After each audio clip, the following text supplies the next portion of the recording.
आज की इस वीडियो में हम सेल के स्ट्रक्चर के बारे में पढ़ेंगे कि सेल का स्ट्रक्चर कैसा होता है। तो cell contain a highly organised physically structure cell intracellular organelles which are critical for cell's function. For example, without one of the organelles, the mitochondria, more than 95% of the cell energy released from nutrients will keys immediately the most important organelles and the structure. ये कह रहे हैं cell का जो structure होता है वो बहुत ही हाईली होता है, ऑर्गेनाइज किया गया है। मतलब अगर आप उसको देखें तो उसमें जो ऑर्गेनल्स होते हैं ना वो बहुत highly organise physical structure show करते हैं।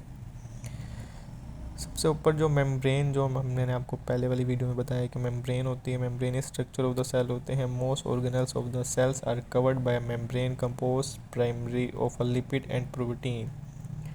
These membrane include cell membrane, nuclear membrane of the endoplasmic reticulum,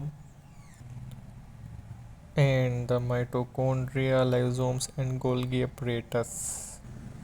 The lipids in membrane provide a barrier that impedes movement of water and water-soluble substances from one cell compartment to another because water is not soluble in lipids. However, protein molecules often penetrate all the way throughout membranes, thus providing specialized pathways, often organized into actual ports for passage of specific substances through membranes. Also, many other membrane proteins are enzymes, which are catalase a multitude of different chemical reactions discussed here and in subsequent chapters. अगली heading जो आती है हमारे पास वो है cell membrane. Cell membrane also called the plasma membrane envelop the cell and it's a thin bilateral elastic structure only 7.5 to 10 nanometers thick. It is composed almost entirely of proteins and lipids. The approximate composition is 55% protein, 25% phospholipid, 13% cholesterol, 4% other lipids, and 3% carbohydrates. The cell membrane lipid barrier impede penetration by water-soluble substances. The structure of cell membrane, its basic structure is a lipid bilayer which is a thin double layer film of lipid, each layer only one molecule thick.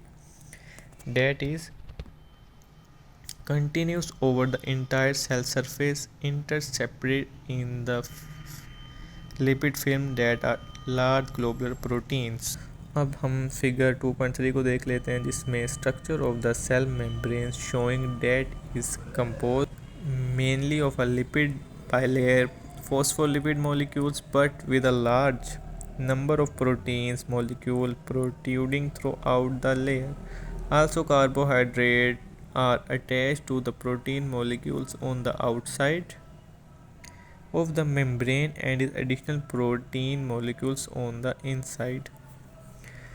तो ये intracellular fluids है, ये हमारा extracellular fluid उधर है और नीचे की तरफ इंट्रासेलुलर फ्लूइड देख सकते हैं। सबसे पहले स्ट्रक्चर दिया हुआ है इसमें इंटीग्रल प्रोटीन का दिया गया है। उसके बाद ये थोड़े से कार्बोहाइड्रेट्स अटैच हैं इंटीग्रल प्रोटीन से। इस तरफ आ जाएँ तो ये जो सैंडविच की तरह एक लेयर है इसको लिपिड बाइलेयर कहते हैं। नीचे इसकी पेरिफेरल प्रोटीन है और ये बाकी साइटोप्लाज्म है। जो इंटीग्रल प्रोटीन है इसके साथ पेरिफेरल प्रोटीन अटैच होती है और जो कार्बोहाइड्रेट्स हैं वो अटैच किए जाते हैं इंटीग्रल प्रोटीन के साथ। इसी तरह ये सब एक दूसरे के साथ अटैच हैं और ये मिलके एक स्ट्रक्चर बनाते हैं, structure of a cell membrane. जो आप इस तस्वीर में देखते हैं ये सेल मेम्ब्रेन का स्ट्रक्चर दिया गया है और जिसमें ये जो डबल लेयर है ना, ये लिपिड की डबल लेयर है जिसपे फोस्फोलिपिड मॉलिक्यूल्स हैं और कार्बोहाइड्रेट जैसे कि प्रोटीन मॉलिक्यूल पर अटैच हैं बाहर की तरफ, मेम्ब्रेन के बाहर की तरफ अटैच किए होते हैं कार्बोहाइड्रेट्स।